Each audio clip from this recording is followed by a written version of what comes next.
हम पे ये किसने ईडी छोड़ डाला, हम पे ये किसने ईडी छोड़ डाला। ऑपोजिशन तो यही कहती है कि बीजेपी ने विपक्ष को मार डाला, अल्लाह मार डाला, अल्लाह।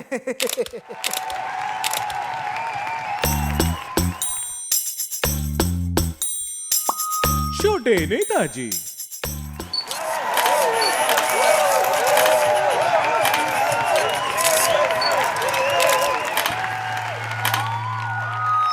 नमस्कार भाइयों और बहनों, इस बॉय छोटे नेताजी। पॉलिटिक्स के गलियारों में घूमते घूमते छोटे मोटे नेता तो हम भी बन ही गए हैं, बस प्यार है आपका। आज का रंगारंग कार्यक्रम शुरू करते हैं बिहार के डिप्टी सीएम तेजस्वी यादव जी से। ओ सॉरी, अब तो कहां ही रहे डिप्टी सीएम, नीतीश जी जो पाला बदल गए अपना, तो मतलब बिहार के farmer deputy CM Tejashwi ji के नाम से। या फिर शुरू कर सकते हैं झारखंड के सीएम हेमंत सोरेन जी से, या फिर दिल्ली के सीएम अरविंद केजरीवाल जी से। वो बात अलग है कि इनके फैंस इनको पूरे इंडिया का सीएम मानते हैं, बट दैट्स ओके। इन सभी लोगों का नाम इसलिए ले रहा हूं क्योंकि इन सबके बीच में एक खास सिमिलरिटी है। और मैं यहां सीएम की कुर्सी की बात नहीं कर रहा हूं भाइयों बहनों, मैं बात कर रहा हूं ईडी की। ईडी मतलब एनफोर्समेंट डायरेक्टोरेट। भाइयों बहनों, कहते हैं भूत प्रेत चुड़ैल वशीकरण काला जादू कुछ भी हो, इन सब से कैसे ना कैसे करके पीछा छूट ही जाता है। लेकिन एक बार अगर ईडी पीछे पड़ी तो जिंदगी तो झंडबा और टूट जाती है घमंडबा। नहीं जाती नहीं, जाता है, घमंड टूट जाता है। हेमंत सोरेन जी भी भागे भागे फिर रहे थे। लोग कहने लगे थे कि बहती हवा सा था वो, उड़ती पतंग सा था वो, कहां गया उसे ढूंढो। अरे ढूंढो दया ढूंढो, क्योंकि अफवाह उड़ने लगी थी कि वो तो गुम हो गए हैं, मिल ही नहीं रहे। लेकिन भाई साहब ऐसे नहीं करते ना, ऐसे कहते। मनी लॉन्ड्रिंग और लैंड स्कैम के केस के बारे में ईडी की फ्रेश राउंड ऑफ क्वेश्चनिंग के लिए खुद ही हाजिर हो गए हेमंत जी। तुमने तो यार हेमंत जी को कतई रजाई कंबल में खोया हुआ अपना साइलेंट मोड का मोबाइल फोन समझ लिया कि भाई मिल ही नहीं रहा, कितना भी ढूंढ लो। लेकिन बात वही है, ईडी पीछा नहीं छोड़ती। दूसरी तरफ बैंगन कुमार, मेरा मतलब नीतीश कुमार जी बिल्कुल सही समय पर आरजेडी को छोड़कर निकल गए, क्योंकि जैसे ही वो गए लालू जी और तेजस्वी जी पे तो ईडी का पहाड़, मेरा मतलब मुसीबतों का पहाड़ ही टूट पड़ा।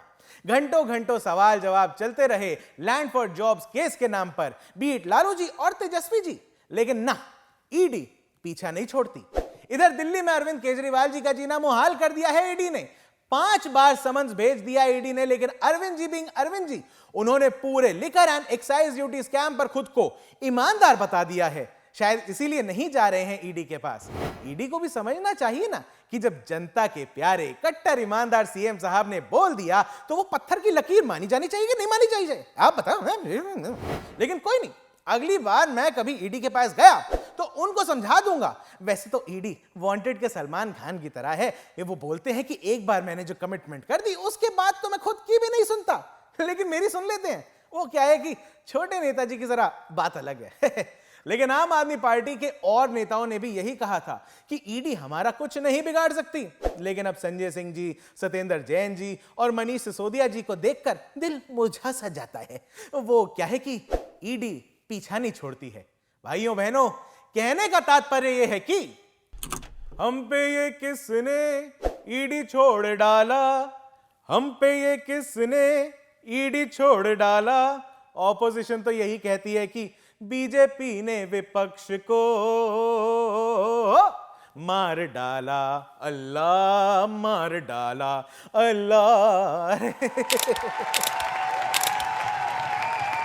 आरोप प्रत्यारोप तो चलते ही रहते हैं भाइयों बहनों पॉलिटिक्स में, लेकिन इस सब से परे आपके छोटे नेताजी आपके लिए पॉलिटिक्स के गलियारों से बड़े बड़े नेताओं की बातचीत लेकर ऐसे ही आते रहेंगे। आज का ये रंगारंग कार्यक्रम यही संपन्न होता है। जाते जाते मैं कहना चाहूंगा कि फिर सजेगा ये मंच, होगा रंगारंग कार्यक्रम। फिर सजेगा ये मंच, होगा रंगारंग कार्यक्रम। पीरागढ़ी के फ्लाईओवर जैसे हाई वेस्ट दिल्ली के लौंडे हमें गंदी फरम भाई। बॉय छोटे नेताजी, पीस आउट।